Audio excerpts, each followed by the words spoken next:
Welcome to the PAMU podcast. We'll go to neoliberal getaway. Welcome to the PAMU podcast. Welcome to the PAMU podcast. Welcome to the PAMU podcast. Welcome to the PAMU podcast. Now, sit back and imagine you are in your designated cubicle, wasting your physical energy. For the glory of the corporation. For the glory of the corporation. For the glory of the corporation. For the glory of the corporation. Take a 5-minute lunch break and enjoy. Welcome to the PAMU podcast.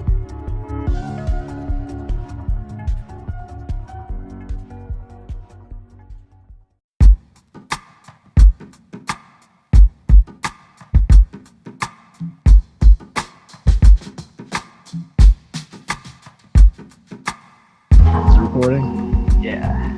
Alright, you want me to introduce you guys, literally? Yeah, you can do it. Alright, I just learned about your podcast 5 minutes ago, but I'm happy to introduce this podcast by a few interesting young men. It seems like it's men who met on the internet, on Facebook groups, in weird, like, Zoomer politics, meme culture. The group is called the Philosophy Anti-Marginalisation Union, right? PAMU for short. I'm not sure how you guys pronounce it. Is it all guys, by the way? Am I talking with all guys? Yeah. Cool. I can't see faces, so I try not to. People think I'm a reactionary, but I try to genuinely avoid misgendering people and stuff like that. So anyway, okay. So I'm here with these three guys. It's a podcast about. What is it about? Well, the way that Azim framed it is he wants it to be like the Eric Andre show of philosophy and politics. and politics. But yeah, we've got some interesting people on, and we're quite passionate about like philosophy and politics. So I think we're well read enough for our age. I think because Absolutely, yeah. Especially in those like weird like delusion or whatever cycles, because I wrote my dissertation on that against the advice of my like advisors, and they mostly didn't get anything from that. So but anyway, Right. So we have Justin Murphy this week. It's incredible. You just had a podcast with Elliot Rosenstock. We love that guy. He's been with us for some time now. I wanted to ask you. You talked about like your psychedelic experience. About like having some kind of the way you called it is the way that Elliot called it is that like it's anti-philosophical experience, like you're negating philosophy in a sense, but you didn't like agree with that. It's like, so how did it seem to you personally? That's a good question. I think it all depends on the dose. I think. Right. Elliot has some experience with very large doses. I'm more of a microdosing kind of guy. I don't like extreme psychedelic experiences where my brain is totally scrambled and my ego is dissolved and I merge with the universe. I'm not into that kind of stuff personally. I'm a big fan of small doses, what they call microdoses, which are typically, if done correctly, they're sub-perceptual. So it doesn't actually change your vision. You shouldn't get hallucinations. It should be extremely subtle, and it just tends to open your mind a little bit, make you more creative. It enhances lateral thinking, I believe is the technical term for it. Basically, the ability to make connections across different spaces in the mind, and I'm a big fan of that. I think it's very responsible. I think the downsides are, from what we know, extremely minor, if there are any at all, if done in a kind of reasonable way. And so I would say microdosing is pro-philosophical, whereas mega epic doses are maybe anti-philosophical. Right. Okay, that makes sense now. Because like from my experience, when I had an enormous fucking dose exactly during I was right next to the royal wedding in the UK in like the Virginia Waters Park. So there were just swarms of like police around me while like we were like just lying on the floor melting our egos away. And I had I just simply just from having this kind of like the concept of the police state being around me constantly while I'm like melting away had like this like idea, like entrenched this idea in my head that most of philosophy has to be bullshit. Interesting. Okay. Yeah. That's interesting because there's another way that I think a lot of people go when they take psychedelics, which is all of the status quo institutions start to look kind of more full of shit than they do usually on a daily basis. And yet that can often be interpreted as kind of philosophical insight, right? So often when you take LSD or whatever, you kind of see through the lies of everyday reality. And you could say that that's a very kind of philosophical tendency that psychedelics are associated with. Right. Yeah, I mean, like, it wasn't just that. To me, it seemed like, I mean, obviously it did seem like, you know, this fucking parade of, like, bullshit about, like, some, like, royal family that no one should realistically fucking care about. Right? Like, it was completely bullshit. But just, like, the reality of it, that I was surrounded by, like, fucking, like, a parade of policemen on motorcycles and horses. Just, like, separated the bullshit from, like, the, like, kind of imminent reality of how, like, this police state operates, or how hard it is to penetrate. Right. In that sense. So, yeah, that was the kind of experience that I had. And then afterwards, like, we even, it was like, I think it was some kind of weird dosing from, like, you know, the dark web or whatever. And we all had those kind of, like, I don't know, I would call them, like, post-traumatic, you know, kind of moments where we, like, become very sincere all of a sudden after what we've been through. Because some of the people that were, like, dosing with me were not having a good time. Some of them became really destructive. This one little Vietnamese girl was having like a tantrum about gender, about how everyone thinks that men and women are different. So, like, someone had to hug her in order to stop.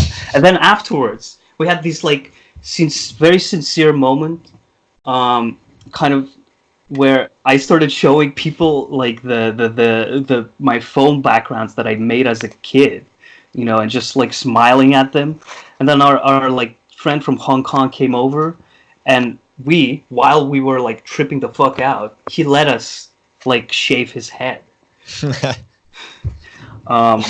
Which was fucking incredible. What a fucking Chad, dude. Holy shit. Anyway, sorry for the rant.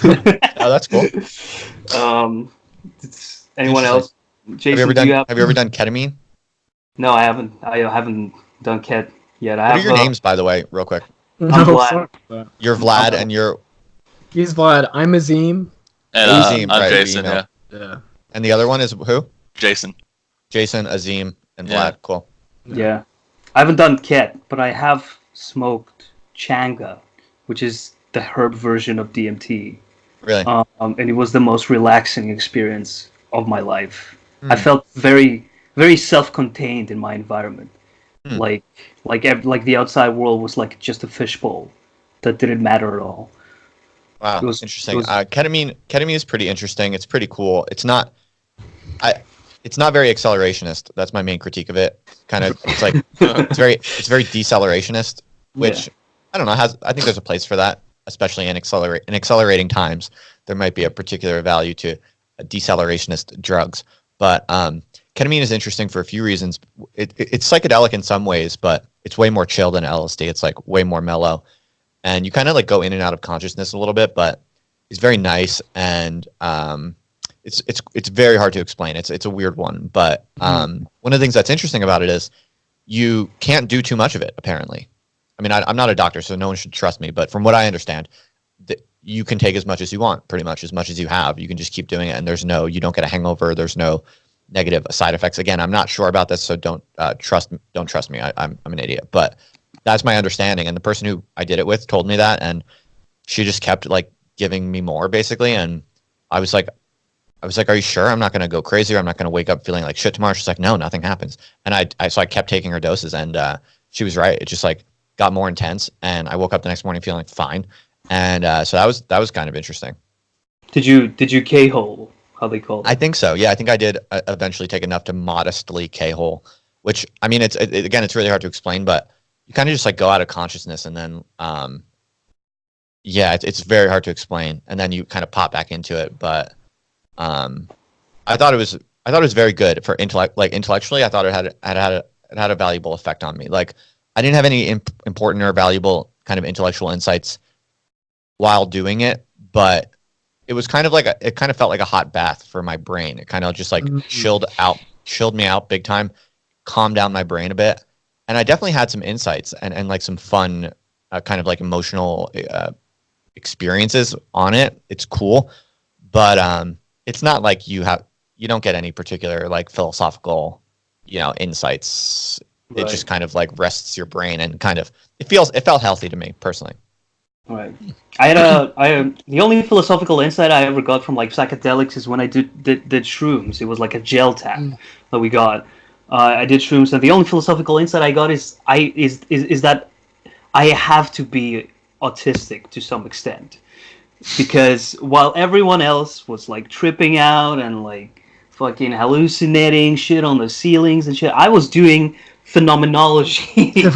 I was like, how does my relationship with the drug tell me about my relationship with the world? I was doing like some kind of Heideggerian fucking like exercise throughout the entire thing, which basically like stopped me from hallucinating properly, from like actually seeing like figures.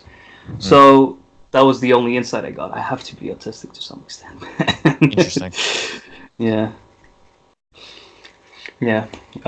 So Jason, Azim, you guys don't have any psychedelics? Yeah, the only thing I remember done was like a small dose of like some psilocybin, and that really just fucked me up. In terms of like seeing thunderclouds that weren't there and stuff, it was really a real small room with like one of my good friends from high school who is totally like grows his own stuff, and so I kind of just get it from him every now and then. Yeah, but I haven't done anything major. Although when we go to London, you gotta hook me up with DMT, Vlad. Like when you go where? So I'm gonna be going to London over the summer. We're actually gonna be doing a meetup with our little internet collective and people over there. So yeah, PAMU. What is the name of the place you're saying? London. Oh, London. Oh, yeah. London. Sorry, I was mishearing. Oh, okay, that's cool. Yeah. Is that where most of your people are? Seems like it, yeah. We have a few people here in America, but you know how big America is, right? Like the UK is like a small little island. People, they got like better infrastructure in terms of like travel. So like while over here in the United States, you can get like a domestic flight somewhere. It's really just not economical for everyone to meet in one area. So the UK, we have like half of our fan base is over there, half the people that are in our little communities over there. So they can all meet up pretty easily there. So and when you say your audience, like, are you referring is the center of your internet platform like the Facebook group, or what is the center of it? It's the Facebook page. Facebook. Yeah, the Facebook. And it's called. PAMU. What is it called? It's called PAMU. Yeah. PAMU, okay. Yeah. Most of your people are centered around London. That's like kind of the most common place. I mean, we have a lot of Spanish and like Mexican people. Yeah, there's a lot of South American influence. I noticed that a lot of my posts. Yeah. Especially after what happened in Bolivia. Suddenly we have 5,000 new likes from Latin America, specifically coming from Virginia. Interesting. So when I was living in England, before I moved back to America, I hosted an event, like a big meetup for all the people in my kind of audience and my network or whatever. And it was pretty cool because about like 25 people came out, I think, if I recall correctly. And it was some really cool, interesting people. And that was in London. And something I'm very proud of is that they carried on as like a meetup group after I left. So now there's a interesting kind of collective of just, I guess, independent intellectual types who were more or less connected to me in one way or another, who came out to my meetup, and they still have regular meetups in London. So I should maybe connect you folks with them. If you're gonna do a big thing in London, you guys should get together, or at least like email them. Maybe you could do some kind of crossover. That'd be cool. Yeah, that'd be really cool. Yeah. I'm totally down for that. Nice. It's a rise up, man. Nice. Yeah, I wanted to ask you. I wanted to come back to something you said previously. What do you think is the utility of like a decelerating drug and accelerating time? Like how does that work? That's a good one. Well, I think one of the basic ideas of accelerationism is that society is speeding up in many different dimensions. The pace of work is increasing. Kind of market competition is increasingly fast-paced and brutal in its kind of temporal dimensions. You have to move fast to succeed in anything today. More and more, you have to move faster and faster to succeed in anything, socially, culturally, and economically, I think. And so that's a reality, which I take seriously, and I think people should generally try to rise to that challenge, because the only alternative is to die off or exit the meme pool, exit the gene pool or the meme pool, or both, right? So this is true in terms of reproduction of life, but it's also true in terms of reproduction of our ideas as thinkers or creators or whatever you want to call it. And so I think those realities, that's a reality. And I think we should try to rise to it. So in that sense, we have to accelerate. On the other hand, to really accelerate effectively, to be able to stay afloat in these accelerating times, you have to avoid burning out also. So it's kind of paradoxical, but to maximally accelerate, you do need to carve out periods for deceleration of at least your organism, right? So it's confusing when you talk about accelerationism, because we're talking about different systems that are nested, and to accelerate on one level might require kind of strategic decelerations at a lower level or a different level. And so, like, if you think about, just to take one example, the one that I tend to think about the most is the constitution and production of an intellectual apparatus, right? So a kind of philosophical machine where one is making advances in one's philosophical grasp of the world. If you think about that as a production apparatus, you want to make the most advances you can as rapidly as possible, and you want to distribute the maximum amount of content reflective of those advances to the maximum degree possible, as fast as possible, with as much reach as possible. So that's a system that someone like myself and perhaps like you folks, we want to accelerate those systems. But if the way you try to do that is by just working nonstop all the time, creating content, you're not going to accelerate that system, because you're going to burn out. Then you're going to have weeks of depression and laziness, and you're going to get sick and this and that. So to achieve that acceleration on one level of a system, some of the subsystems need to have strategic decelerations.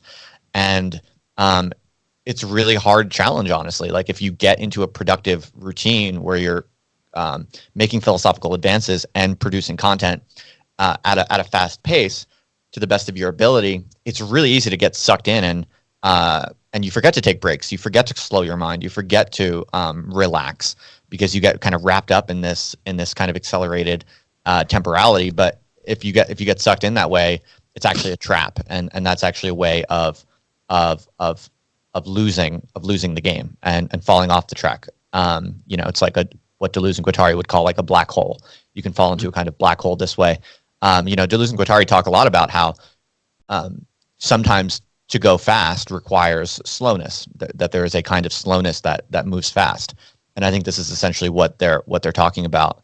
One needs to be able to decelerate within particular subsystems to maximally accelerate the larger system that one is working within. And I think drugs are pretty much one of the most powerful and effective technologies for that kind of strategic deceleration. Right. If used wisely. Like, I like to work really hard during the day, and then smoke weed at night. I think like a certain amount of weed in the evening, for me, is a very kind of strategically defensible thing. I think it makes me ultimately more productive, but it requires me. It's essentially using a kind of exogenous substance to force my mind to rest. Yeah.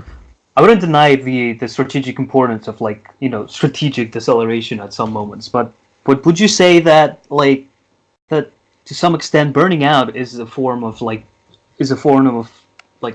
exaggerated alienation from yourself, which is the kind of schizophrenic moments that you really need in order to understand the direction of the flows, let's say. So I've read the creator of BuzzFeed. Jonah Peretti. Jonah Peretti. Student. Yeah. I've read that, and he said that there's like, when it comes to marketable identities, that with the bombardment of like nonlinear information, a consumer base is constantly seeking to dissolve their identity and find a new one at the same time. So there's those schizophrenic moments, like intermissions between like a very consolidated identity, consolidated enough identity to be marketed, right? And then once you're bombarded with different, relevant, marketable points, it dissolves, and then you need to fill the hole somehow. And I often feel like burning out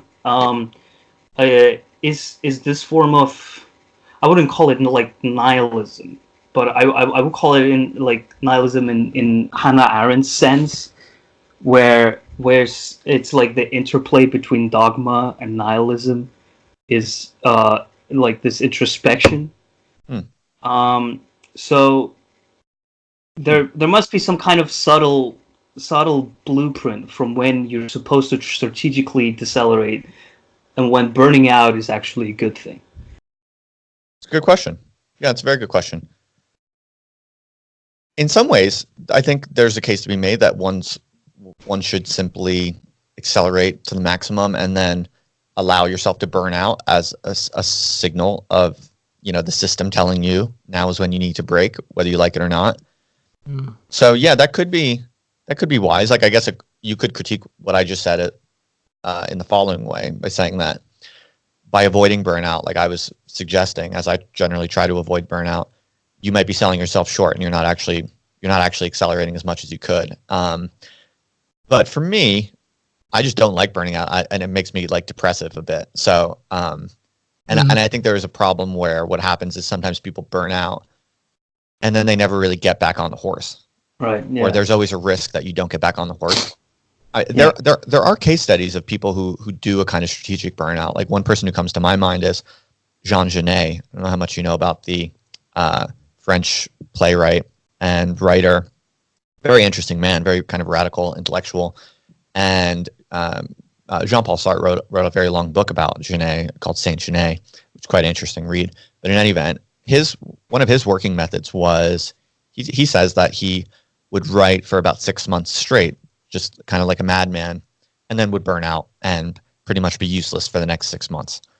So, right. I mean, I think some people do that kind of technique where they just kind of embrace burnout as a signal from their system that they have to stop. And I think that can work, but I don't know. I think in today's day and age, with the pacing of digital technology, I think the risk of that type of strategy is higher. Like, I don't know if Jean Genet's strategy would work very well in the pace of digital culture. Obviously, he was writing at a time when there wasn't social media, there weren't blogs, and stuff like this. So my sense is that it's generally better if you can avoid burnout, but that's just my style. I don't know how much that generalizes. Right. Yeah, I have to agree with that, because it seems like more today with like social media and stuff, if you do the whole burnout routine, then you're going to kind of be out, and people are going to kind of like flock to the next thing, or like the next trend, or whatever. Mm-hmm. I feel like you have to be consistent. You need to be consistent, and you want to make sure that you get into the way of like getting into real momentum, like when you build your audience and you're going straight up and you're producing mad content like that. So I think because that's a big problem with, I think, us kind of with PAMU, with not releasing the podcasts on time all the time, I feel like we'd probably be doing a lot better if we're doing these strategic decelerations to get our minds back where they're supposed to be. I don't know.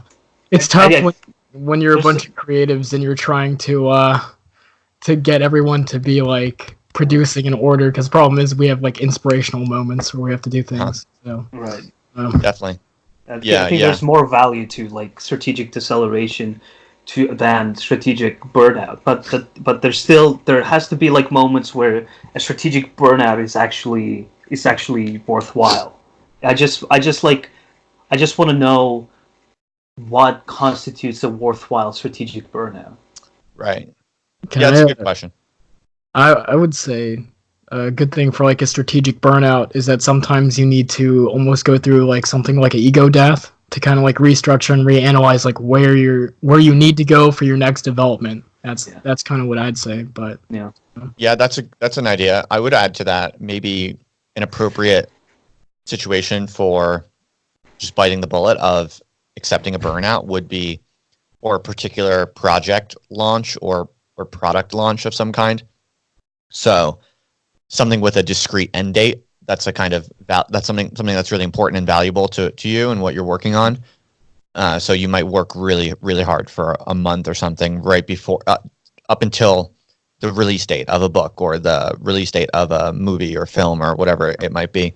I think that if it's a good goal and it's something that's worthwhile, I think that's the type of thing where it can make sense to just get in the zone like crazy for a month, work your ass off, and accelerate all your processes to the maximum, and then once you get the product out and done, once you cross that finish line, then you just crash for a week or two, and you're just really kind of lazy, maybe depressive or like whatever. I think that can make sense.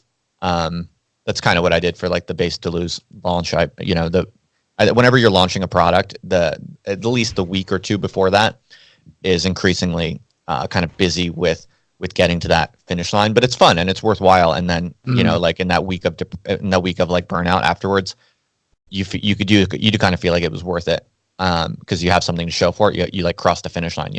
I think it kind of depends how bad burnout is for you, and that's different for different people. So like, I've never been too depressive of a person. Like I've generally good mood and generally positive demeanor, but yeah, for me, like I'm usually, if I get burned out though, it usually comes with a bit of melancholy at least, or some slight depressive symptoms. And I think for some other people, it can be even worse. That crash can be even worse. So I think people have to know if they're that type of person, like, is that burnout going to really make them suffer? In which case it might not be worth it for them. But if you can bounce back pretty easily and you just spend that week kind of like being lazy and not being that productive, but you don't suffer that much, then yeah, I think strategic burnouts make more sense for that type of person. Maybe it's worthwhile only because when you're like depressive during a burnout, you're more in touch with like the reality principle in a sense. Like you're way more in touch with what's going on like around you without any kind of, I don't know, motivational bullshit that you tell yourself. You're just being real with yourself. So maybe right, they call this depressive realism. Yeah. It's a theory. Yeah. So maybe in that sense it's valuable, but you never know when it is gonna filter over into like non-activity for a very long period of time. Yeah. It's good. So tell me more about your project. You guys are not really ideologically unified on any particular ideas, but you're kind of generally just like anti-neoliberal culture. Yeah, we are anti-neoliberal, but we have assimilated the corporate aesthetic into our practical application in a sense. What does that mean? Well, for example, in the group, we always call our members employees, and like every time there's an announcement, there's like an HR memo or stuff. Yeah. This is the members of your Facebook page mostly? Yeah. Or are you talking about like the admin of your organization? No, the members. Because when it comes to the admin, it's like we all know that it's like mostly just an aesthetic that we go with. We still incorporate that aesthetic into our own like memos to each other, though. Like we try to set everything up in a very corporatized like way. So how many people like own PAMU or are kind of at admin who like identify themselves as essentially like stakeholders or owners of the brand?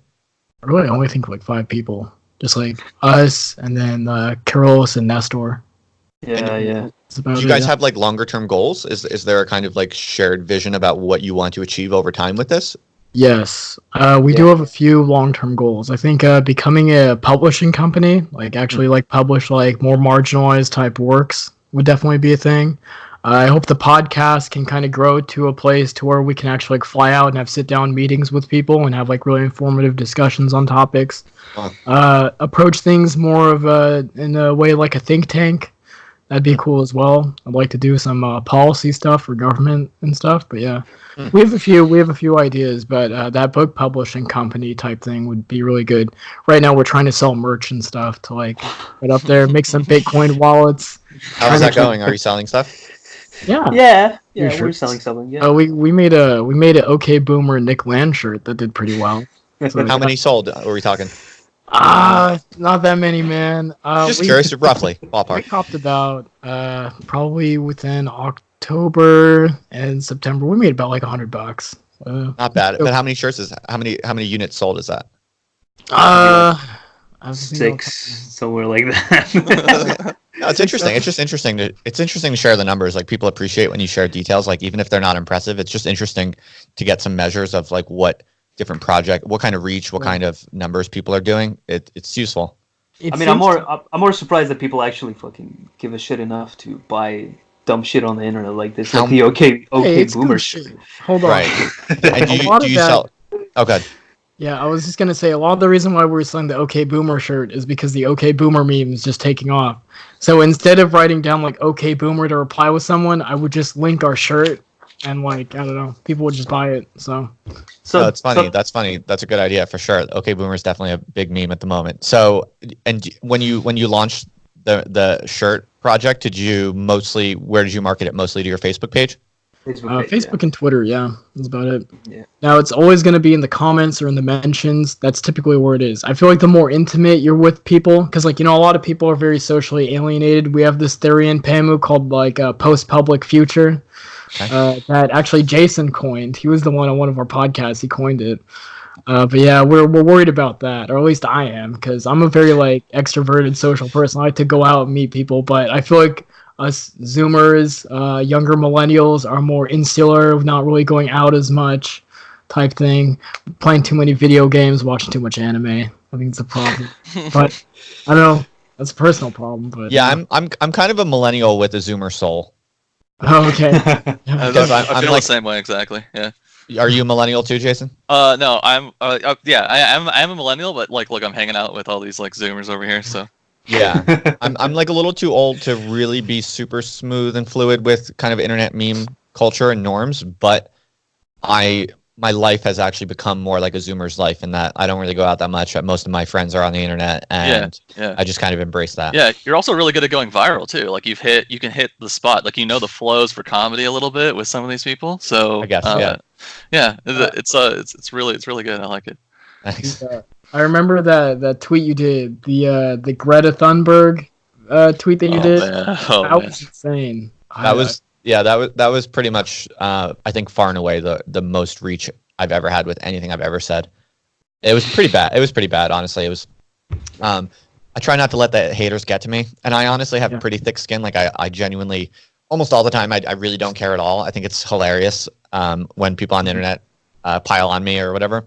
But this one was a bit much. This was a different level. I saw, yeah. Because it was featured on television channels and stuff like that. So Really? this was the only tweet I ever had or anything I've ever had that went viral that actually like trickled back down into my family. Like I got some like awkward Facebook messages from distant cousins and stuff. This was the first time that ever happened, and that was I have to admit so much stressful and upsetting, because so long as like no one, like all I really care about is the people in my immediate life, like my like 3 close friends and my wife and my family. I care a lot about my family. I want them to be at peace, and I don't want them to be bothered by anything. So I genuinely really care about that, but I don't care about myself. Like if people talk shit about Justin Murphy, that's off my back. That's water off a duck's back. No problem. That doesn't bother me at all. I think that's hilarious. But if anything affects people in my small circle that I actually care about, then I'm kind of like, okay, this is a problem. Yeah. So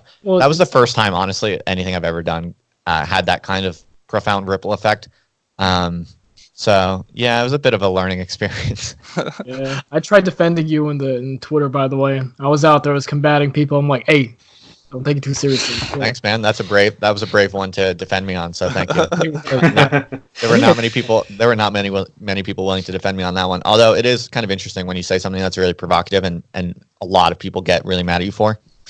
It does kind of filter out for you who who are the real independent thinkers who are willing to kind of go against the mob. So like there were probably 5 people I can think of who went to bat for me in public on that tweet. Said like this is actually this is a reasonable idea. He just said, and it really increased my estimate of those people's integrity and their kind of badass public intellectual credibility. Right. So thank you, appreciate that. Azim, is your Twitter persona, is it public and associated with your name and face, or is it anon? No, it's associated. I think my face is on there. I occasionally will have an anime profile pic because I'm a weeb, but like typically my face is on there. Yeah, I think I actually DM'd you. That's how I got your email. It's at nomadic_sage. So cool. I can't remember anything, but yeah. Cool. All right. Well, yeah. Well, no, I remember like people and faces. Like I remember people I develop relationships with, but yeah, like Twitter usernames, I just like encounter so many on a daily basis. It's all just noise to me until I get to know people. Makes sense. I would say we had a few of those kind of moments of pure public outrage. I think Azim here is also responsible for one of those types. Do you remember? Pittygate? What was that? What was that? What was it about? What was that church? It was in Notre Dame. Notre Dame. Oh yeah, when it burned. Yeah. So basically, Notre Dame, when it caught fire, I posted something that a lot of people considered very reactionary. I like associated Notre Dame with the spirit of the West, or hashtag decline of the West, or whatever. A lot of people got really outraged at that one, and I still don't kind of understand why. I'm like, this isn't really. I don't think it's a right wing. I guess it's right wing aesthetics, but I was just like, it's kind of a thing. I don't know. It's like, you realize when this kind of thing happens, you learn a lot about how the internet works. Like one thing you realize is that people, it's never the actual intellectual or logical content of what you're saying. Yep. It's always it's just a signifier that people interpret in some politicized way immediately. Yeah. It's like one or two words, they just see it and their mind buzzes bad. Actually, and then they like one word. Yeah, or it can just specifically one word. It's a meme that has survived like almost more than half a year. Sold products because of it. At the very end of this giant post I wrote about how I feel bad about the West declining, why people aren't fighting for their own cultures and stuff like that. At the very end, I write down a few spaces after the paragraph. I write down pity, just PITY with a period. And I felt that really hit hard. So everywhere I go on the internet, some random person I don't know is gonna be pity to everything I do, and I'm just at least I made shirts after this, so go buy them. That's funny. Yeah. Sell your memes. Yeah. So Azim, what other business stuff do you do? So I could tell you off air. I don't really want to get into that here, but sure. It's local business, small business type stuff. Yeah, I do kind of a hobby. I really enjoy doing that. Family background has always been sort of a business mentality type people. So. And is that how you make your money, or are you folks in college or what? Yeah, so it's mostly just focusing on I don't know, practical work type stuff. I'm not really academically inclined, although I am. So you are in college or no? Yeah, because I did major in marketing, and I think I'm gonna continue and maybe get a journalist major as well. Just kind of see if that helps get connections or whatever into journalism. But right. I think I'm pretty satisfied with what I have. So I think I'm just gonna focus on making businesses and stuff. But yeah, cool. Try and do that entrepreneurial route. Some of us are in college. Some of us are done. Some of us is Nestor a PhD student? Yeah, he's a PhD in political science. Yeah. He writes articles and stuff. I wish he was on. Yeah, I wish it was. That was pretty cool. Jason, didn't you prepare some questions for Justin? Yeah, I did. I mean, it mostly we're dealing with base delusions here. I'm trying to I'm really interested in this text. I donated money for it. I support it fully. I definitely, or I bought the product. I didn't donate money. Thank you. I bought the product and donate, please. I'm very interested in your reading of Deleuze. That's pronomian. Like everybody who reads Deleuze just acts radically antinomian. They just take it as like a justification to just burn everything down. But you see him as pronomian first, and then what's the antinomian is actually capitalism, right? And then I would like you to explain that a little bit to the audience, because I feel like that's something that's like embodied in PAMU, and maybe in a way like people don't fully realize, but which I think would demystify just a little bit of like how we work. Right. Okay. So there's this distinction between pronomianism and antinomianism. The shared root there is obviously nomos, which refers essentially to names. Think of the word nominal. It's the order of names is what is at stake in this in this concept or in this distinction. And the typical kind of ideological breakdown of these two attitudes is that antinomianism is generally left wing, right? So the typical leftist says that the way things are currently named, property rights, status hierarchies, these are essentially names. It's an order of names, and this order of names is incorrect. It's false. It's unjust, and therefore the political requirement is to smash this order of names and reconstitute a different one, a more just one, after the revolution or whatever the case might be. So that's kind of general leftist antinomianism against the order of names. Whereas pronomianism is generally associated with right-wing tendencies, right? So think of contracts and loyalty, authority. It's a kind of commitment or fidelity to the order of names that currently exists. We must protect it and defend it. That's a kind of natural conservative attitude. And so what I argue in the book, there's a whole chapter on this, is that the antinomian kind of leftist wants to read Deleuze in a way that supports that kind of antinomianism. So Deleuze is often invoked as a source for people who want to, rhizomatically destroy structures, right? The idea of the rhizome, the body without organs, these kinds of famous Deleuzian concepts are seen as essentially anti-structural, destroying current orders or what have you. And I actually believe that there is a very different reading of Deleuze. I think Deleuze is actually quite interested in a kind of pronomian attitude. I think Deleuze himself actually had a fairly pronomian attitude. In a lot of ways, he was obviously skeptical of many forms of contemporary injustice and the lies that reign. But he, for instance, was very interested in contracts. If you read his work on Leopold von Sacher-Masoch, the kind of the founder of masochism, he was a writer, but pretty much kind of the figure whose kind of literary imagination was most associated with this idea of masochism as a kind of sexual fetish.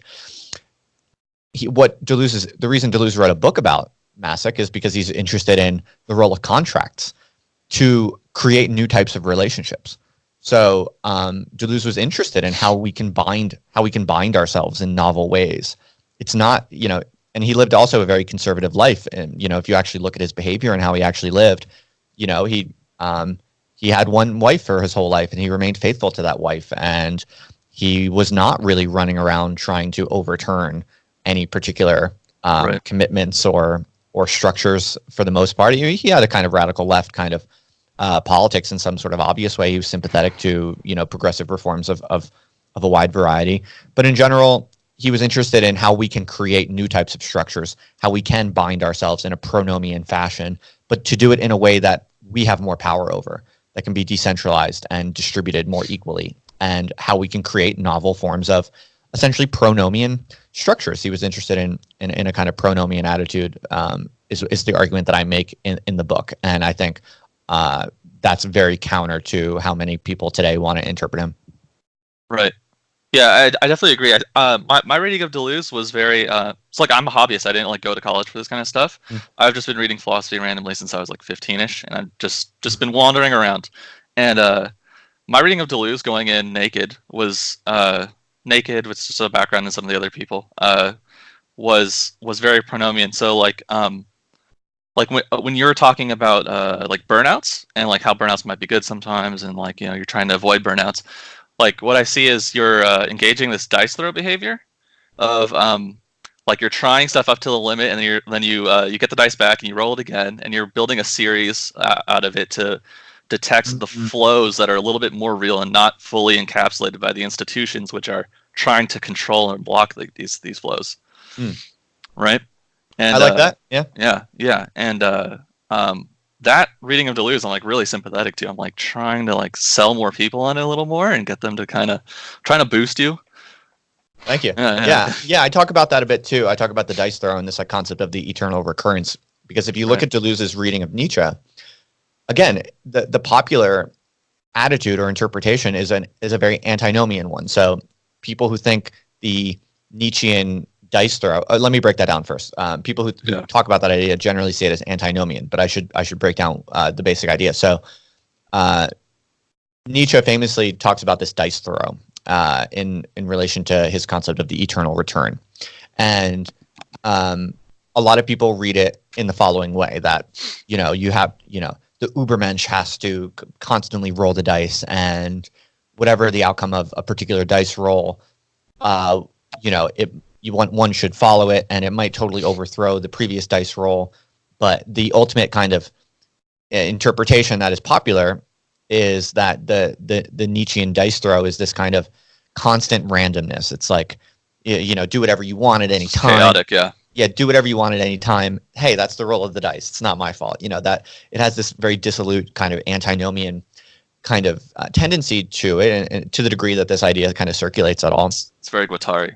On the internet. Yeah, that's right. And I talk a lot about that in the book, that Guattari did actually kind of represent this more dissolute antinomian lifestyle. But if you actually look at Deleuze's interpretation of the Nietzschean concept of this dice throw as a way of thinking about the eternal recurrence, what Deleuze actually says is that,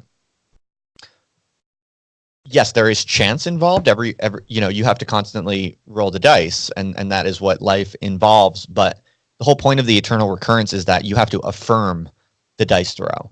So you have to be able to open yourself up to chance. That's the first movement of the dice throw. That's the first part of the eternal return, is accepting the role of randomness and chance and affirming it. But then, and this is the crucial part, and this is the pronomian part that no one really wants to take very seriously, is that you have to be faithful to that dice throw. You have to kind of practice a pronomian kind of loyalty or fidelity to the result of that dice throw. And it's that consistency over time. It's the roll of the dice, but then the affirmation of necessity. It's chance and necessity. That's the eternal recurrence. And you have to kind of embrace that. And that second part has a very pronomian kind of conservative, almost reactionary implication to it, because what it means is that you can't just overturn the table constantly over, that's not what's going on here. It's every dice throw is a new layer of chance, but it has to be embraced and affirmed in a way that is faithful to the entire previous rolls of the dice. And you have to be able to do that in a way where you could theoretically do that for all of eternity. And that's kind of that's the interpretation that I favor, that I explain in the book. Yeah. I like that view of like creativity as this like this series of randomness that everything has to link together and build up to something bigger. You can't just constantly disavow the positions you held like 1 week ago. That's how you get a lot of the content we put out at PAMU. We put out memes that are very contradictory and like schizophrenic and all over the place. And it draws people in and they love it, but they also like love to hate it, and like they fight in the comments, and like it becomes very like addicting. But through like repeated dice throws and burnouts, like sometimes the pity post or maybe your Twitter post, through repeated burnouts, you can get an idea of what the flows really are there, and like you can start hitting better spots the next time when you go out and try again. Yeah, that's a really interesting tension you bring up. Because I see what you're saying. A lot of internet culture, it does have this kind of schizophrenic quality where everything seems random, especially meme culture. It's like everything seems random. But I think if you're constituting a kind of culture like you guys are, if you're trying to create some sort of community that has some sort of purpose or underlying significance over time, then if you're going to succeed in doing that, what it means is that in all that randomness, in all those different memes that are contradictory over time, there should be, in the long run, some type of underlying thread that emerges over time. If there isn't, then you guys are probably, or any group that is like you guys, if there's no underlying thread that emerges over time, then it is truly alienated, schizophrenic nonsense that is a black hole, essentially. But if you're doing it right and you're being honest and about something, like if there's some signal in the noise at all, if there's something true to the core of what you're doing that is meaningful, then by definition, over time, all that random, chaotic meme flux is going to average out to something that's not random. There will be some sort of shared thread running through it all. And so if you have a good community that is meaningful, then there'll be some underlying structure to that random kind of flow. But in some way, you only really know that over time. You only learn that through practice. Like, that's true, right? Yeah. I don't really understand. I mean, I can see how I can conceptualize the antinomian reading of Deleuze, and I can understand how that can be, in a sense, not just merely negated into like a pronomian one. But I don't understand the antagonistic relationship between the two, because I always looked at like Deleuze's ontology of sense as more of a, I don't want to call it like neutral, but it's more of like a blueprint to understand, to kind of identify, the transcendental ideals that are built up from the plane of immanence, right? So, and once you understand that, you can identify lines of flight within it, and in order to keep that line of flight open, you would have to be, to some extent, pronomian. But I never saw Deleuze as specifically being either or, like pronomian or antinomian. I think he was always very like, to me at least, he seemed very situationist in that sense. Right. I like that. I think that's fair. I think to the degree that I'm painting it as a pronomian versus antinomian battle, that's only because I think that kind of battle is being waged at the level of public culture today. So that's kind of the debate that I'm intervening in. I do think that especially on the left, and especially the radical left, the people that are essentially most likely to claim Deleuze as their own, there is, I would say, antinomianism is far more dominant to a kind of pathological degree, I think. So that's kind of the context for my kind of philosophical intervention here in my reading of Deleuze. But I think you're basically right, Vlad, that a properly constituted project is going to have a combination of antinomian and pronomian tendencies. But I just think that in the contemporary moment, antinomianism is way too dominant on the radical left. I'm kind of using Deleuze's philosophy to really kind of force people to look at the pronomian requirements, which a lot of people often see as conservative or reactionary. Right. I get that. Yeah. I get that. Especially when you think about that, like capitalism itself is like the essence of antinomianism. That's in right. a sense, and that to read Deleuze, to like assimilate Deleuze into a radical leftist viewpoint, while it being purely antinomian, would be to kind of deny the practical application of his philosophy and look at it more from a morally moral dignity standpoint, rather than like some kind of tactic, shall we say? Yeah. That's interesting. Okay. You also talk a lot about becoming imperceptible. It's like a big part of like the way you like your entire project. Can you talk a little bit about that? Yeah, sure. So the idea of becoming imperceptible, which is a really important concept in the joint works that Deleuze wrote with Guattari,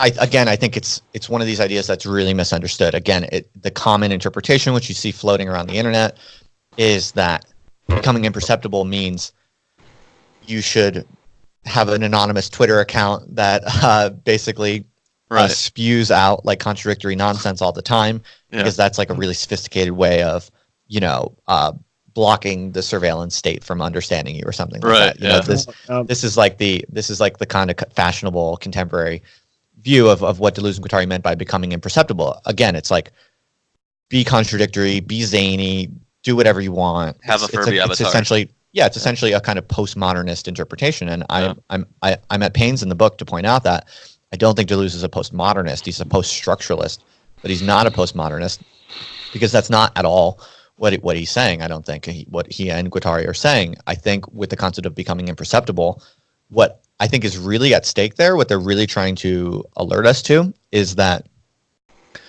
when you are especially beginning any type of novel creative project, whether it be art or science or philosophy or whatever, if it is truly novel, Deleuze is very interested in novelty and how is the new possible? How is it possible to make something new? If you are really embarking on something that is truly new, that is original work of any kind, by definition, at least in the early stages, and especially in the early stages, by definition, it's going to be incomprehensible. They have this famous quote, right, where they say, bring something incomprehensible into the world. Right.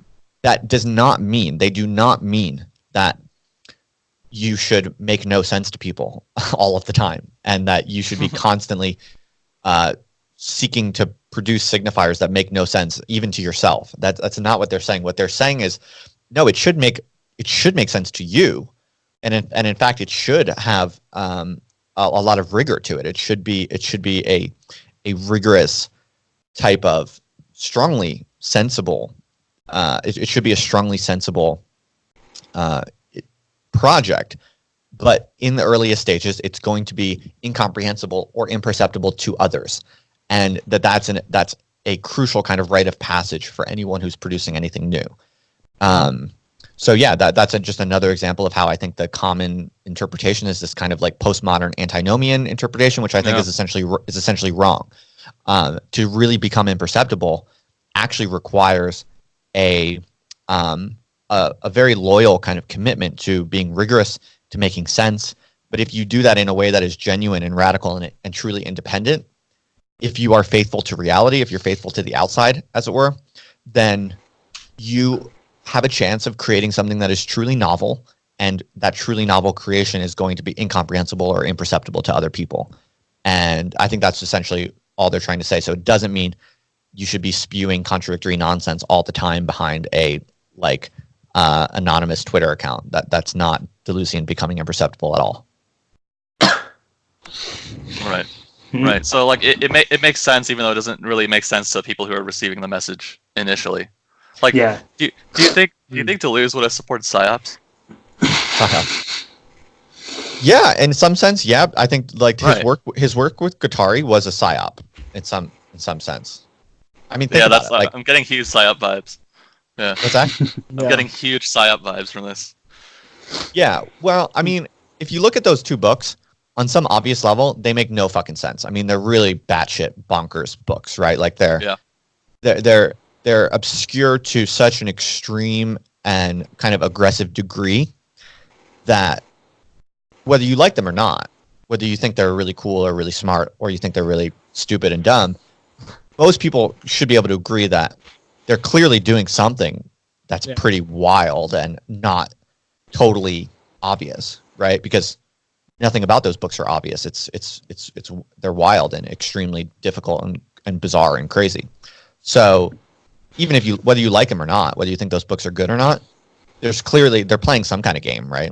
It's kind of hard to deny. They're doing something that's not at the literal level, right? So yeah, I do think it was a PSYOP, essentially. I mean, I make the argument in the book that I think Deleuze is essentially trying to sneak reactionary wisdom into left-wing culture through, he's basically, I wouldn't say using Guattari, because I think Guattari benefited from the exchange as much as Deleuze, but I think the essential terms of that collaborative relationship was like, okay, Deleuze is essentially saying to Guattari, I'm going to use you and your kind of placement in the left-wing sociological milieus.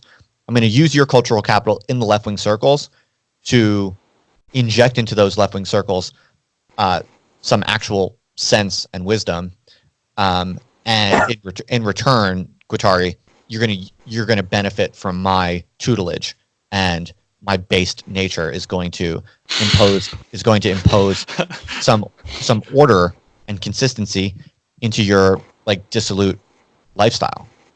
Right. Yeah, he's gonna return to tradition. So I do think Deleuze is essentially playing a psyop on the left and on Guattari, but in a way that is beneficial to the left and to Guattari. And I think that is, in some sense, that's he's a role model. He should be a role model for all of us, especially who are making content on the internet, because the fact is, most people on the internet are stupid, right? Like they are sheeple, they are NPCs. If you're a thinking person and you're interested in philosophy, you have to accept the fact that most other people are stupid.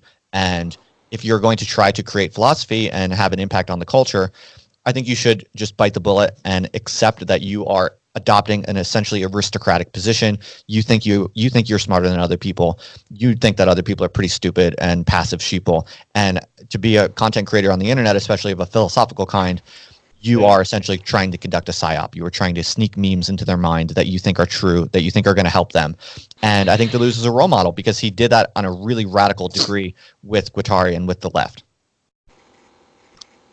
Wow. We kind of did that. We kind of did that with PAMU. Yeah. Tell me more about how you do that.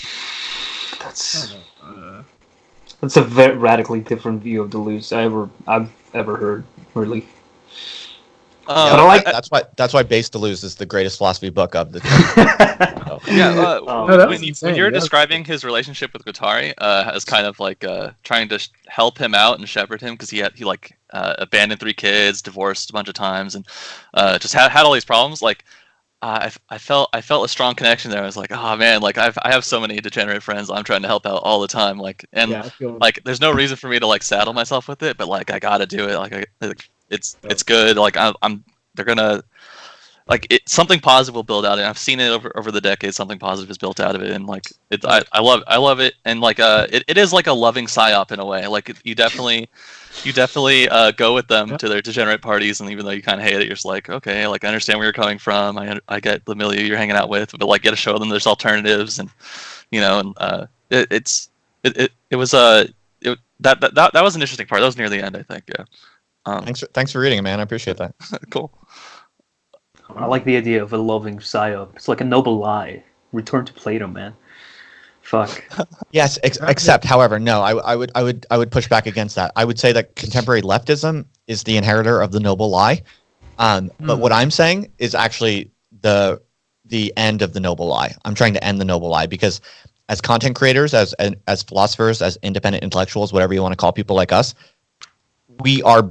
I am at least being transparent about what I just said, right? I'm not trying to smuggle anything, and I'm telling people I am smarter than them. I am the aristocrat of the spirit, and you are all sheeple, not you folks, but the people listening, most of the people listening to this, no offense. Most people out there who are the receptacles of passive messaging on the internet, most of them are sheeple. I'm telling them I'm smarter than them. I'm telling them I'm going to plant memes in their mind. So therefore, there is no noble lie. I'm not lying. I'm being radically transparent at all times. And if people ask me what I'm doing, I will tell them straight up. It's the leftists today who want to.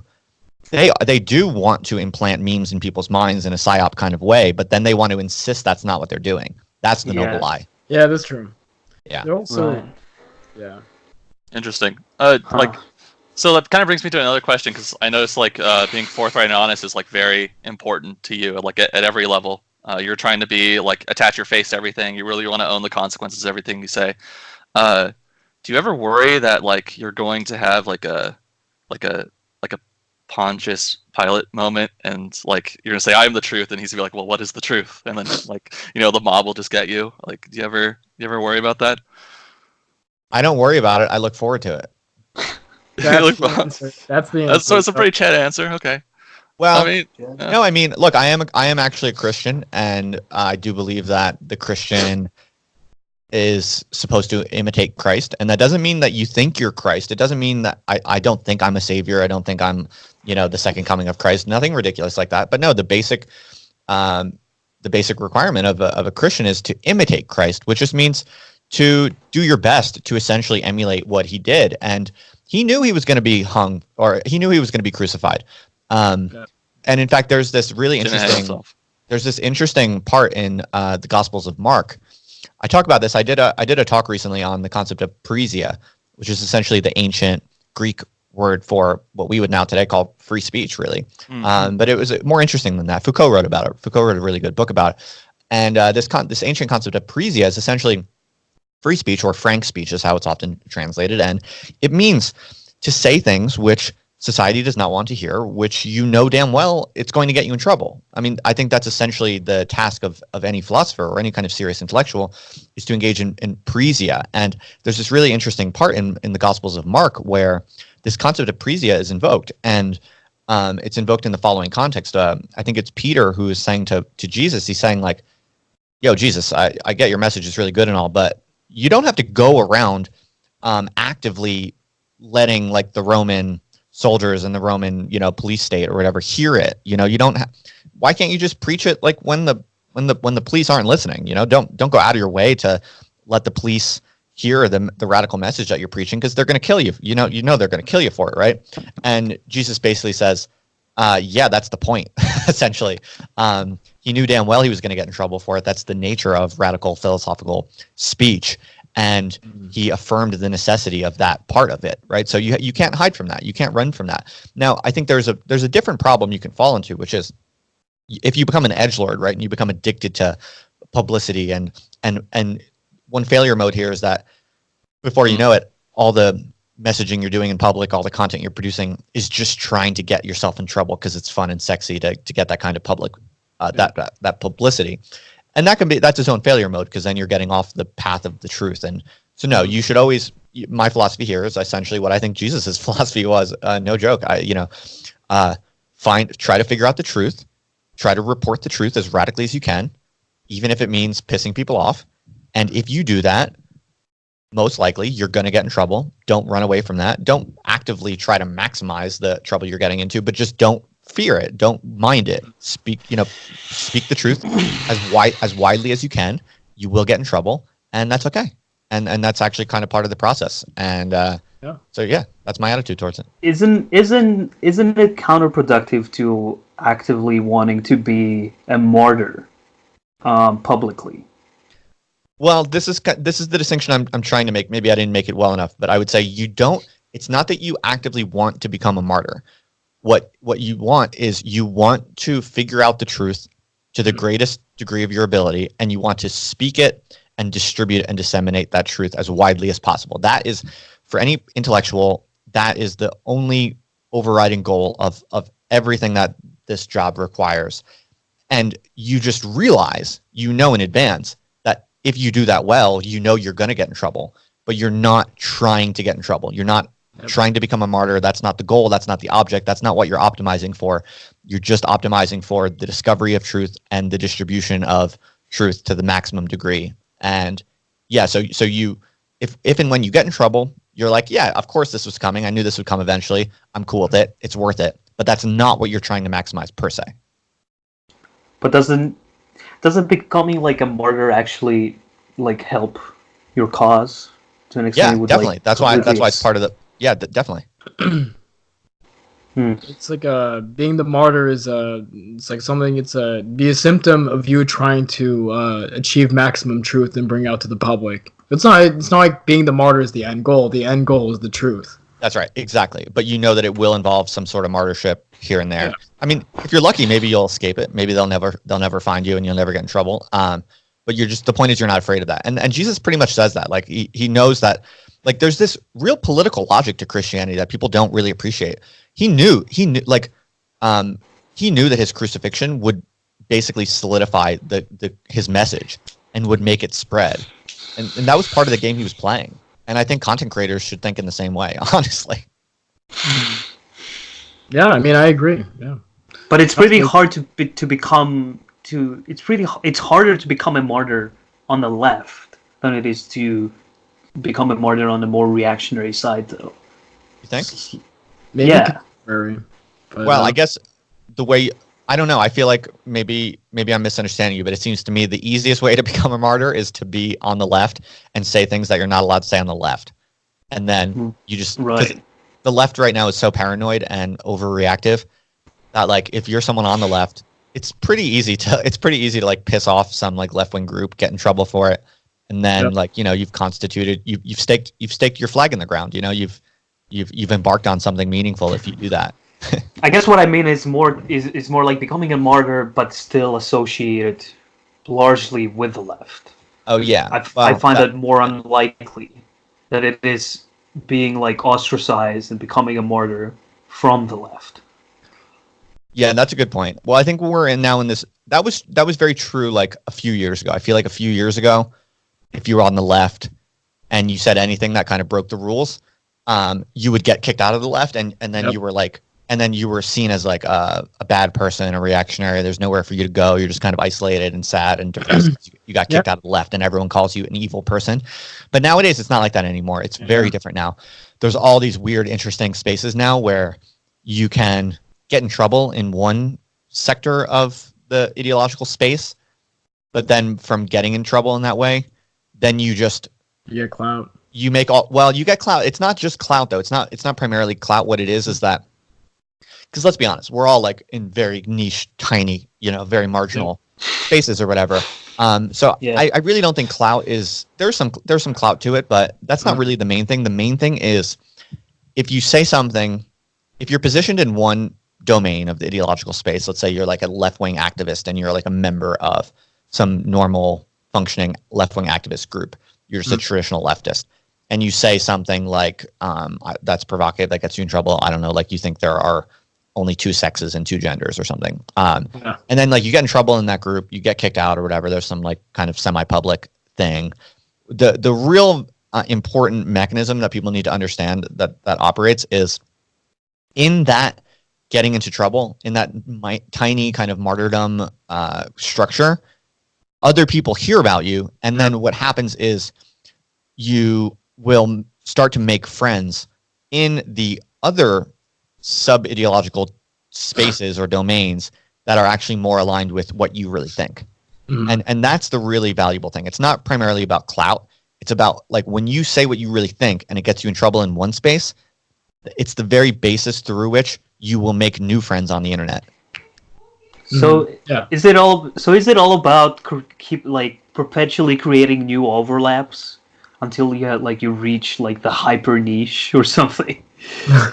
No, I don't think it's about creating overlaps. What I think it's about is all individuals should try to figure out what they truly think and feel and believe, and that's a relatively static thing. Like you figure it out better and better over time. Like it comes into focus more and more through reading, through writing, through thinking and reflecting, and through discussing things with people.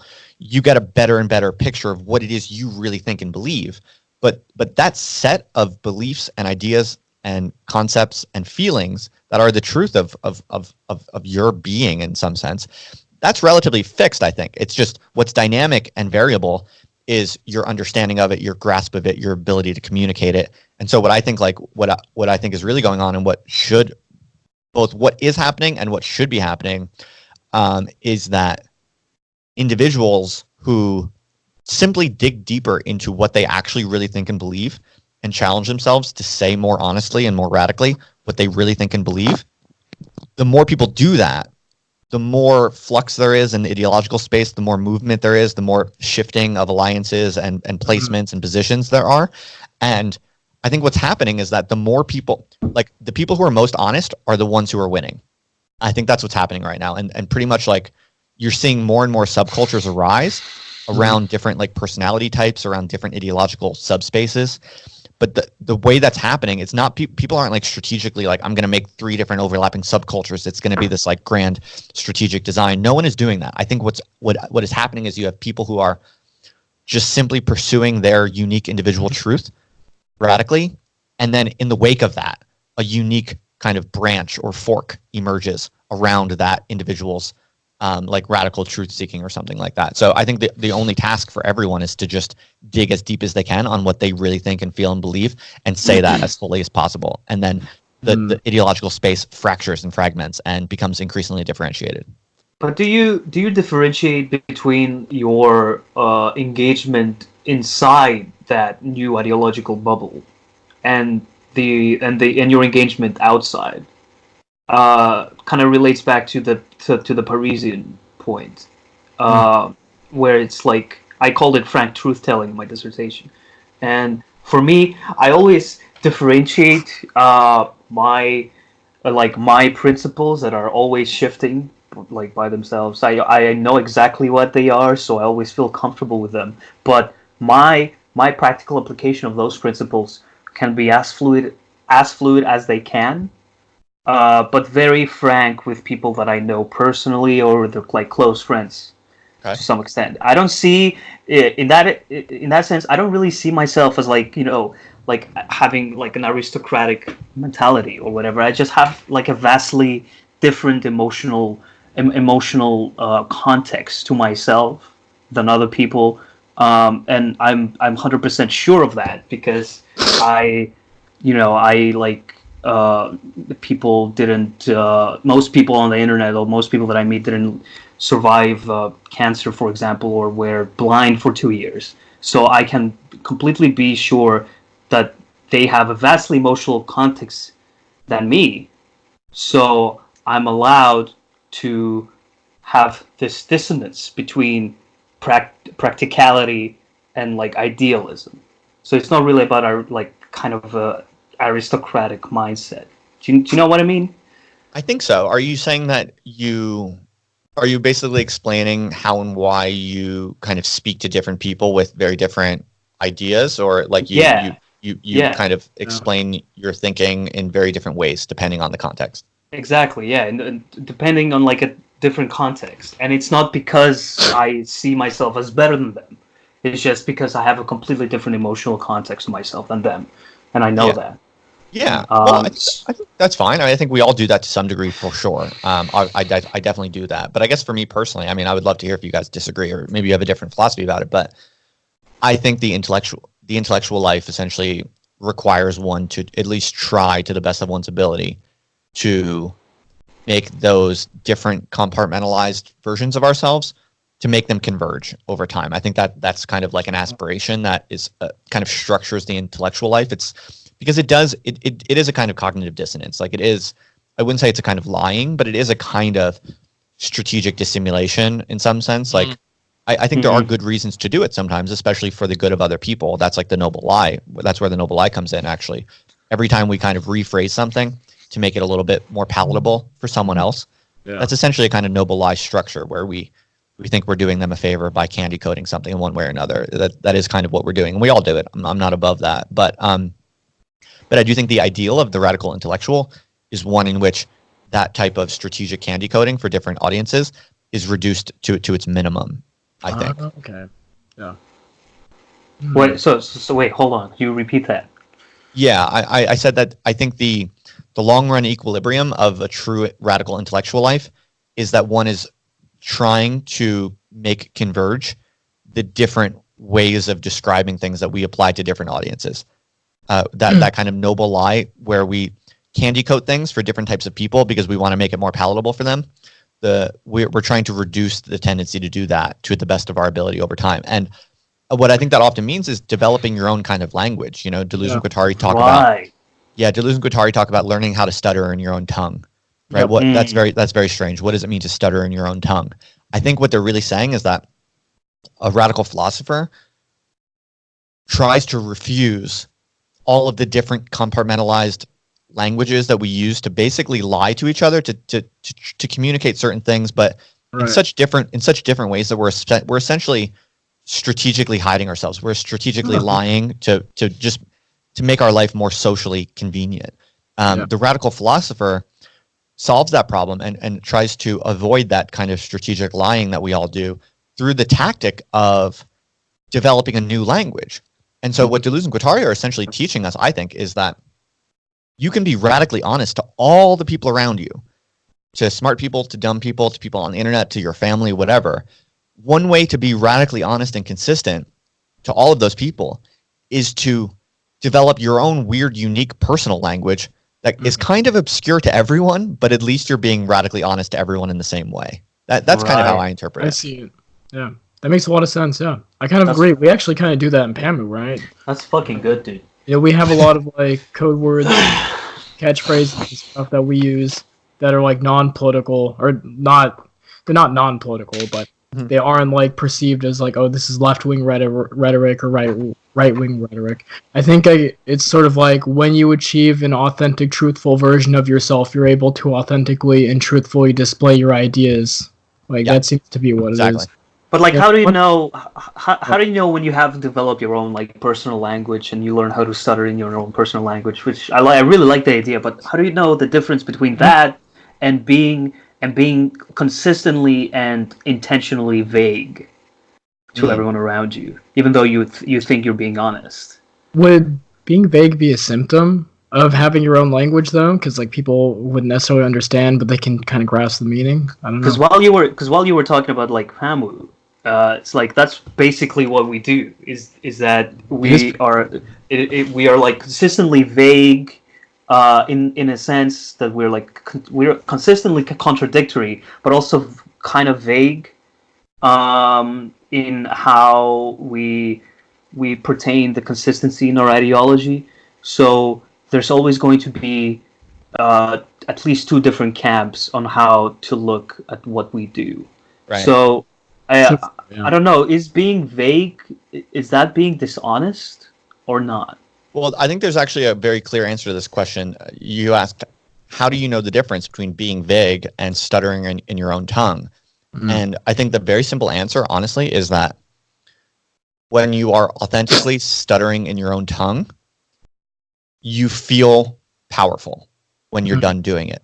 Whereas if you're being strategically vague, you feel a lack of power. You feel kind of pathetic, and you feel like you failed to communicate. Whereas when you're stuttering in your own tongue authentically, you feel like, that was pretty good what I just said. I got it. I got the point across in a way that at least I feel like it made sense, and it felt good to say it. My powers are increasing. This is a very Spinozan type of criterion that I'm giving you here. This is, this is essentially what Spinoza says, is that like, when you're affective, affectively when your powers are increasing. It's the emotion of joy, essentially. So if you if you try to explain something to someone, and when you finish your sentences, you feel a feeling of joy, that means your powers are increasing. That means you were authentically speaking in your own tongue. Even if it was confusing and it didn't make total sense to the person, you feel joy when you're speaking in your own tongue. Whereas if you're being strategically vague, because the truth is you don't really understand what you think, or you're kind of being wishy-washy to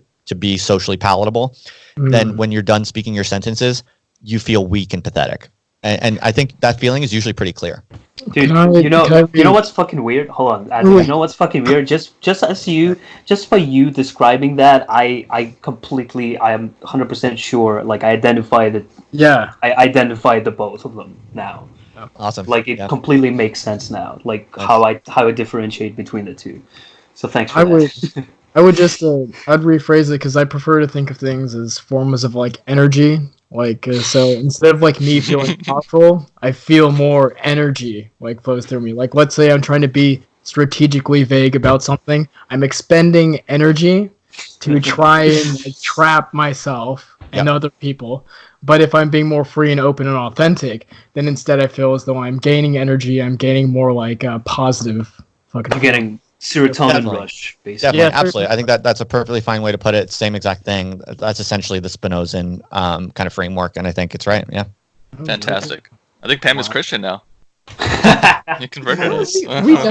we got some forms of theism. I'm Muslim, by the way. We did like start a tiny like trend of Catholic accelerationism, with like coming to grips with God, becoming one with God. Or is that Orthodox Christianity? I confused the two because I was raised as an Orthodox. Oh yeah, not as a Catholic. They're pretty similar. They're similar in a lot of ways. Yeah, in a lot of ways they are, but I've encountered big differences. Like the Orthodox are not particularly against the access to God, while the Catholics are. Like it's pretty elitist in that sense. That's how it seems to me. Yeah, you could say that. I get your point. So having, at least from a right accelerationist perspective, having like a an AI god and alienating yourself completely to the extent of completely succumbing to the otherness of an AI god sounds like this kind of theosis concept in Orthodox Christianity, where you become where you become part of God through theology, in a sense. So maybe I should have phrased it as Orthodox Christianity accelerationism, not Catholic.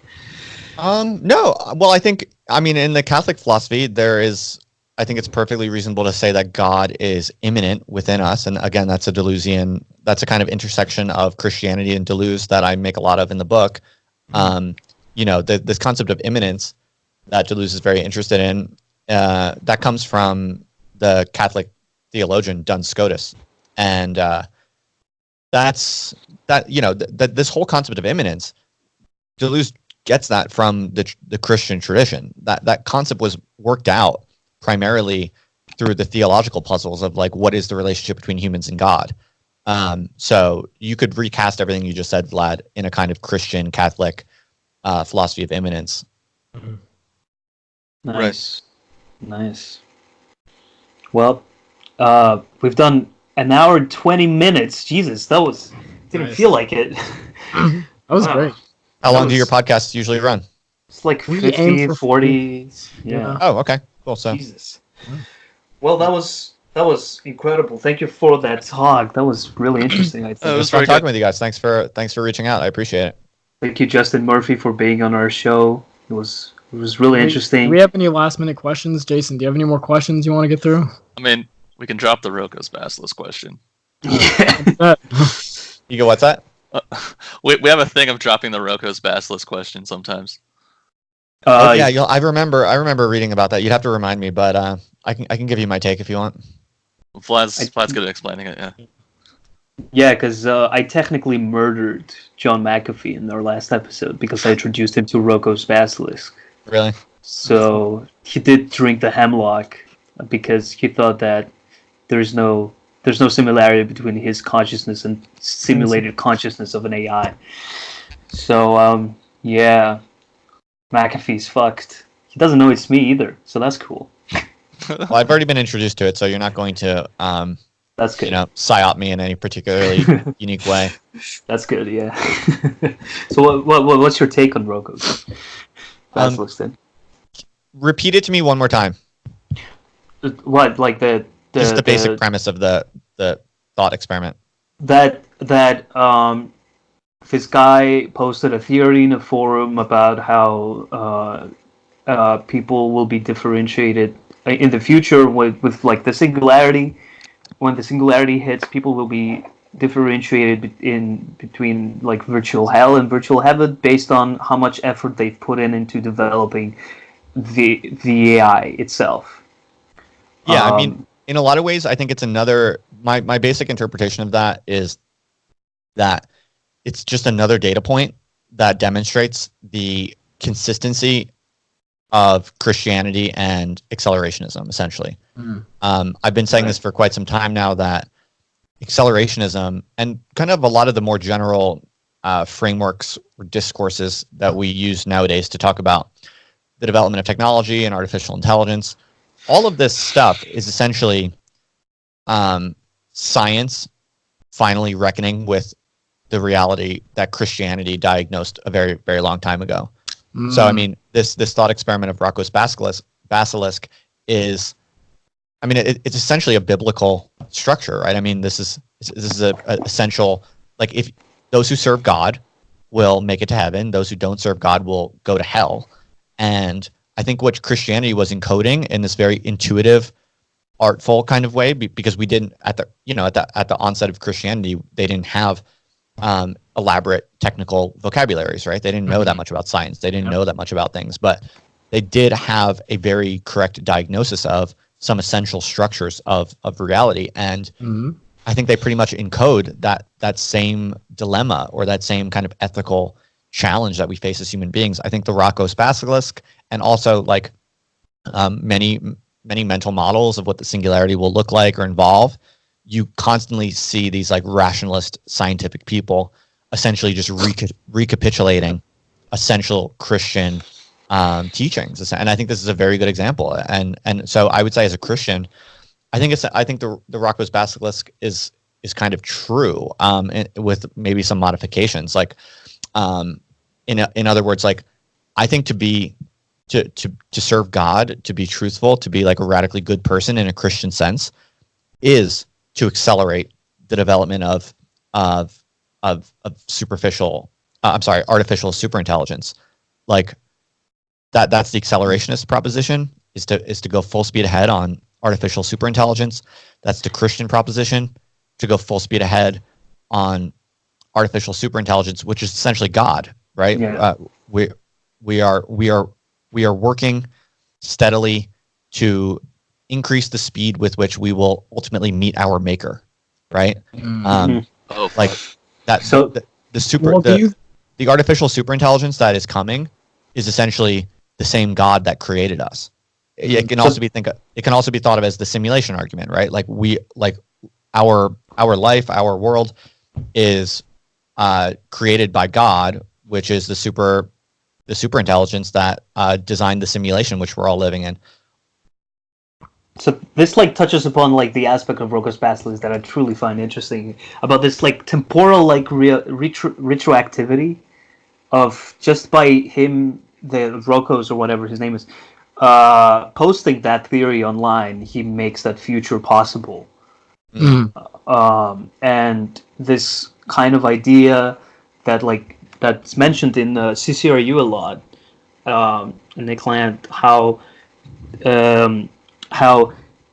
you can imagine it as if everything already happened, and this is just a retroactive simulation of what's going to happen, right?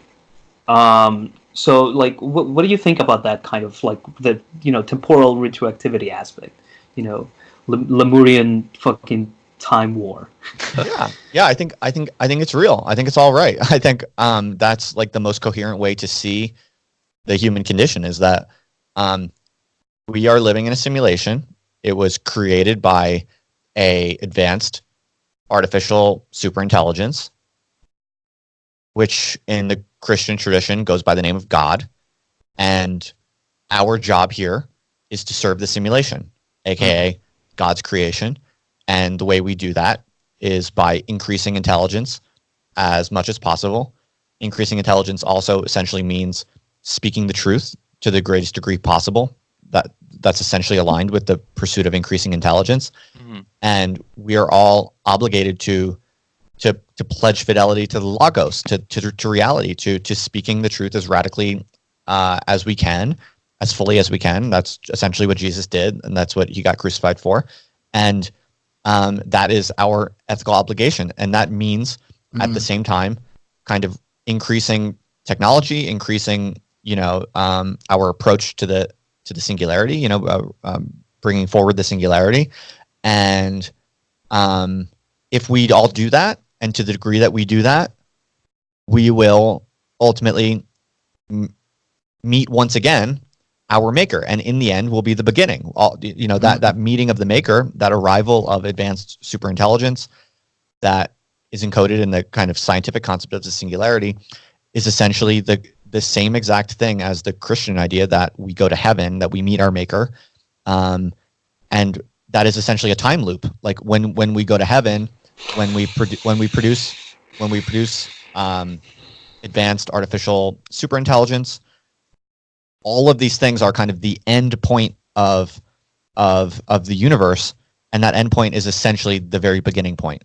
So, like for instance, when we create like general superintelligence, for instance, that's essentially creating God in a sense. But we're not creating God. What we're doing is we are just going back to the beginning.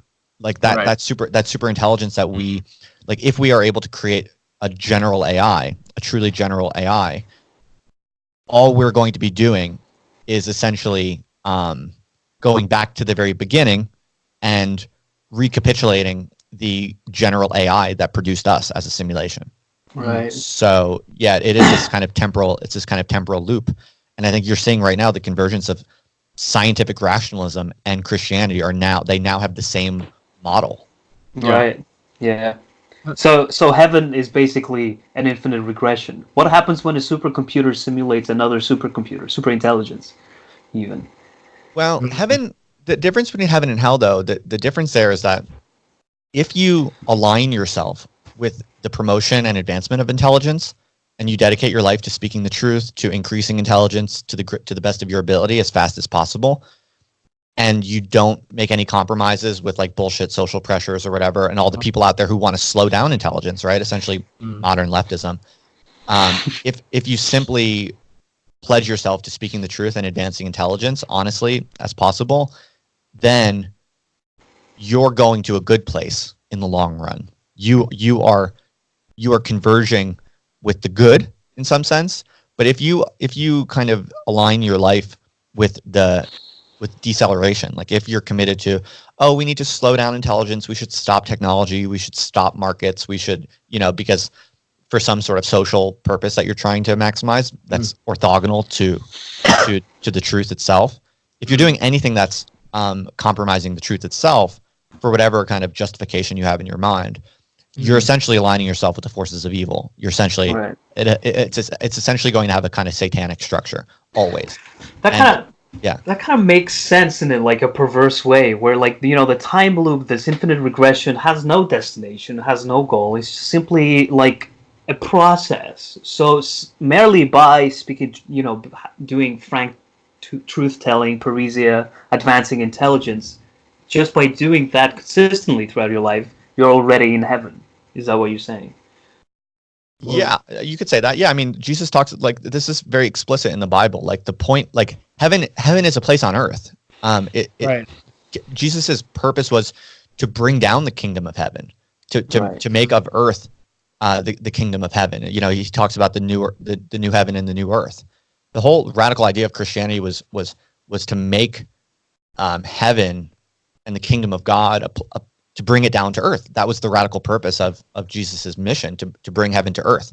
And I think that's essentially like what our mission should be too. Like, and that's essentially, if you're a philosopher and you're committed to speaking the truth, or if you're a scientist and you're committed to developing technology, what you're essentially doing is bringing heaven to earth. But that's going to be a difficult and painful process for those people who are currently aligned with Satan, essentially. Like everyone, like people who want to like stop technology or slow technology, like the decelerationists or whatever. Those people have a kind of bargain with the devil, and those people are going to suffer if you're bringing heaven to earth. The people who are essentially opposed to that are going to experience that as suffering and as an attack and as aggression against them. And that's what you're seeing right now, I think, in the culture wars around kind of accelerationism versus decelerationism. I do need to pose a question. Yeah. Do you see the great structure of the AI God and our pursuit towards it in any way close to kind of like the idea of the Tower of Babel or Babel? Like, do you see that at all?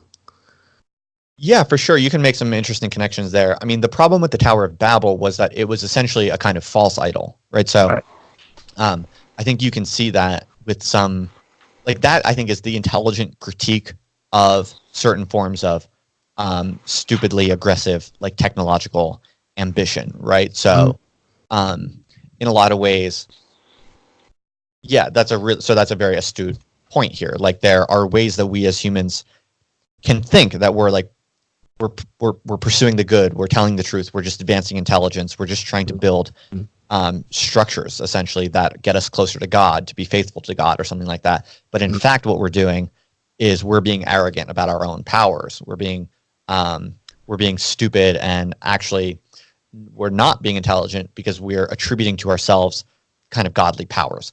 And if you do that, then you're not going to get closer to heaven. You're not going to get closer to God. You're not living the good life. What you're actually doing is you're building a Tower of Babel, and it's going to collapse, and it's going to cause chaos and confusion and war and conflict. And so that's a really, really good point.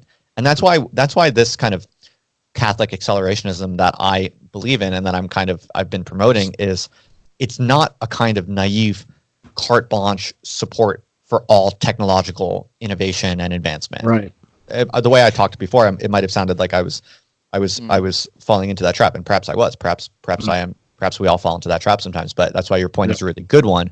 And I would say the crucial distinction between a kind of ethically desirable and necessary acceleration of intelligence or acceleration of technology versus those which are arrogant and false and stupid is essentially the main distinction there essentially the religious distinction.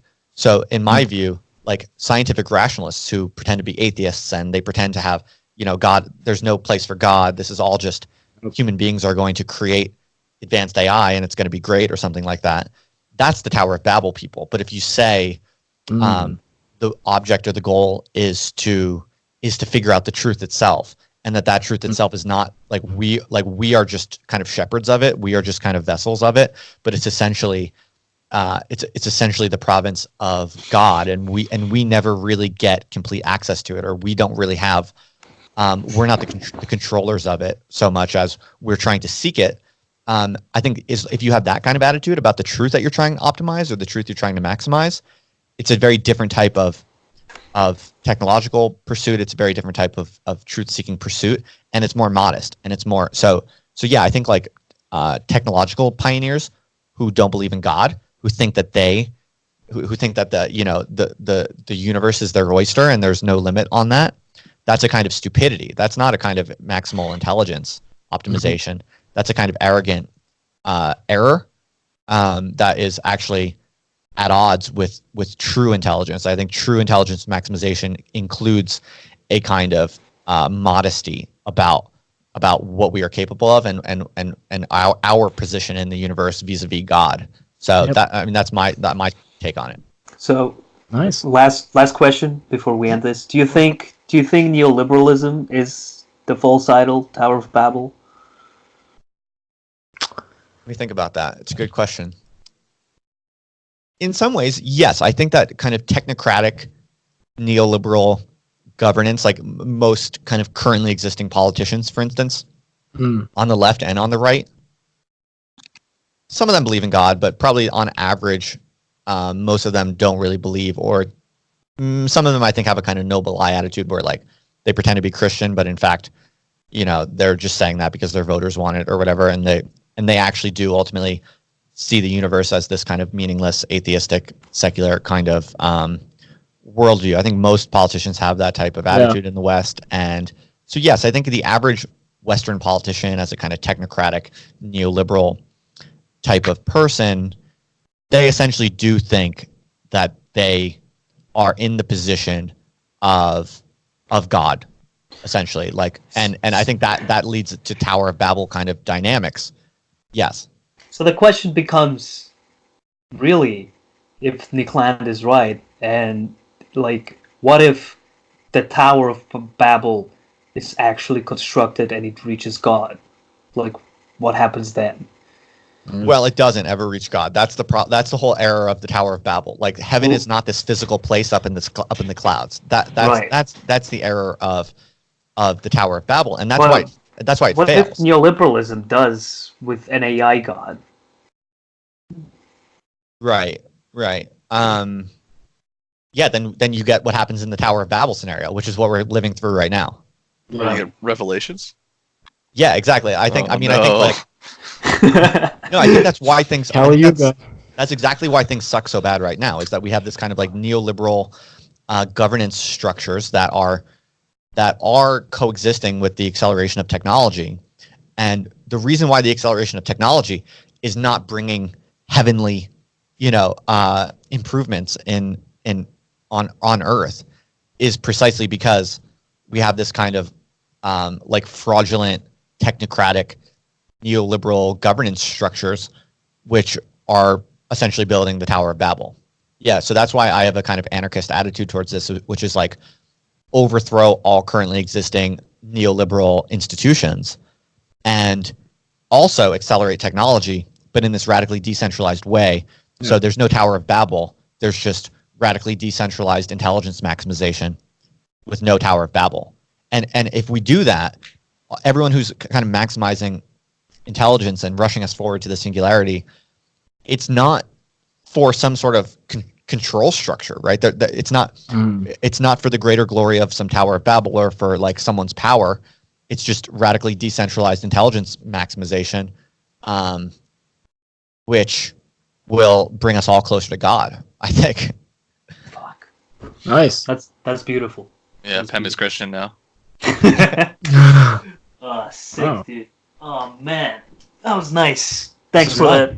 Thanks for the convo. That was real cool. Thank you guys. Thanks for reaching out. I appreciate it. Let's stay in touch for sure. I want to hear about how your project develops, and if there's ever anything I can do for you, or we want to, I don't know, let me know. Sure. Just stay in touch. Yeah. Yeah, Wonderful. Thanks, man. For sure. Do you have any 100%. plugs? Do you have any plugs you want to do, like for Twitter or whatever? No, it's all good. People can just Google me if they want. If they were interested in the stuff we talked about Deleuze, they can read about it in my book, Based Deleuze. Something I can plug real quick is there'll be a paperback available on Amazon soon. In the next Nice.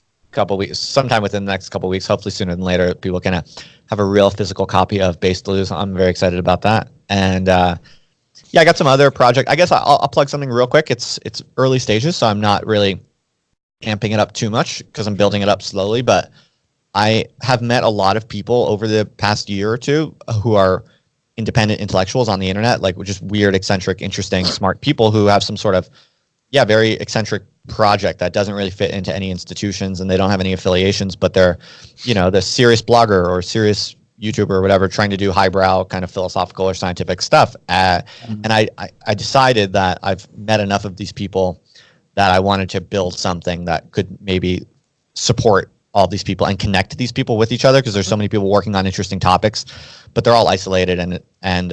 So I've been lucky enough to these people reach out to me, and I now know a lot of these people. I'm kind of at the epicenter of independent intellectuals trying to carve out serious intellectual lives purely through the internet. So I'm now only starting to tell people. I'm starting to share this publicly, but I'm not hyping it too hard yet. I have built a private community for independent intellectuals on the internet, and it's called indiethinkers.org. It's its own thing. It's kind of off my brand. It's not about me. It's about the community. And it's just right now it's just a forum essentially. And we do monthly video conferences. So there's a fee. So it's like a paid membership thing, just to keep out low effort trolls. One of the best ways to ensure that a community is really focused and productive and limited to serious people who are trying to work hard on something. One of the best ways to do that is to charge a price, essentially. Because when things are free, you get a lot of kind of lazy people who are just checking it out, and the culture can get pretty crappy pretty quick. So it is a paid thing. It's a private membership community for independent intellectuals who are trying to figure out this new world of conducting an intellectual career purely on the internet. And right now it's mostly just a forum, and it's monthly video conferences where we share our work and kind of just discuss strategies and tactics and tips and tricks and give feedback and stuff like that. So currently it's a private beta, so it's invitation only pretty much. There, if you go to the website, it's just you can request an invitation if what I'm describing is of interest to anyone and it's something that they would like to be a part of. Everyone is more than welcome to submit an invitation request, and I don't judge people's quality. It's more just I'm looking for people who have a serious project of any kind. And as long as you're working on something serious and you're serious about it, and it's a philosophical or scientific or any type of highbrow kind of intellectual project, that's kind of a little bit more significant intellectually than a lot of the crap you see.